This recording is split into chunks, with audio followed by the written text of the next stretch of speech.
So back in 2012, I was approached by Techland, who were just beginning to work on Dying Light, and they had this great idea of adding this competitive multiplayer mode to the game.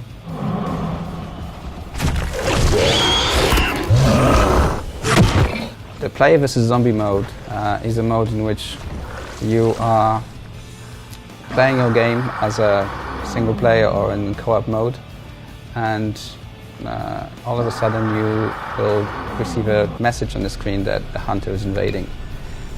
This is an opportunity for you to experience a very different type of gameplay, where one of the opponents in the game, one of the zombies, is controlled by a human being, which adds a completely different dimension to your gameplay. This invasion can only happen at night, so the night is already a time where the player has to work really hard and becomes prey, as opposed to the hunter.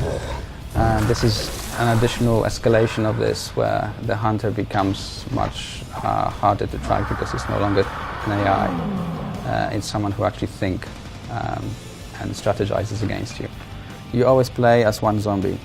You have only one character to play with, and you can upgrade it. There is a skill tree for the hunter that as you win your games, then you get extra abilities that help you progress and tackle more advanced or better, more leveled up character. Because we're going to obviously have a matchmaking system where the game is going to try to match beginning zombies with beginning players and more advanced ones against more advanced ones.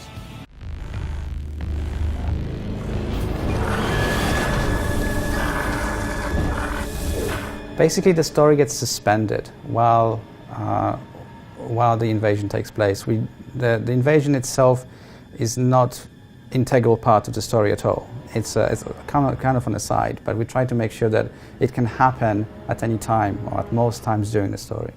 So these have not been defined, but we know for sure that there will be certain crafting ingredients that you can only get from defeating the hunter. So there's certain weapons that can only be obtained if you actively take part in those missions. The human player has one very special tool whose importance cannot be overestimated, and that's the UV light. That's the only way they can effectively combat the hunter. The hunter is a very agile character that can jump at you from a long distance at moment's notice.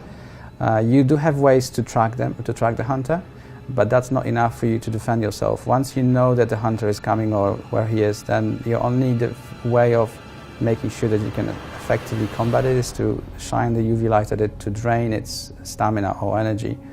That will eventually bring it to a state where it can no longer jump and rope locomote. We call it rope locomotion, when they can use their tendrils to cover large distances in a similar way of locomoting as Spider-Man. But in order for you to stop the hunter from being able to do that, you have to use your UV light to drain his stamina, and at that point you can actually go into a melee combat with the hunter to finish him off. He does respawn, but your kill means that before he respawns you have this extra time to go after the hives, which is the ultimate way of defeating it. Most recently we have had a lot of fun from trying to use the environment of Dying Light world in our combat. Because that world has been designed primarily with single-player campaign in mind, there are some incongruities between the two modes, and sometimes there's something we have to fix, and other times it's something that benefits our gameplay. So the fun part recently that was cool we found was using the spikes in a game. If you time your attacks against the hunter well, you can impale him on the spikes, and vice versa. The hunter has got this ground pound attack, which sends a shockwave and throws the player a certain distance back, and if the spikes happen to be behind, you get impaled on those. So we've really enjoyed that part. We've added extra camera work to kind of sell this moment and explain to both parties what happens and make it even more awesome. The hunter has this one kill attack called a pounce, intuitively, and with that kill, the hunter can kill you in just one pounce, but they need to have full stamina to do this, and just the nick of the UV light prevents them from doing that. So that's why your UV light is so important. So this is obviously the rope locomotion is one part. He also can sprint and jump very high. So locomotion-wise, he's unmatched by the humans. He can basically run around circles around the humans. The hunter also will have spits. We call them spits, although I think the final version is not going to involve spitting anything. It's going to mean throwing things with your forearms. So these two spits of grenade attacks, one of them will disable the human flashlight, and the other one is going to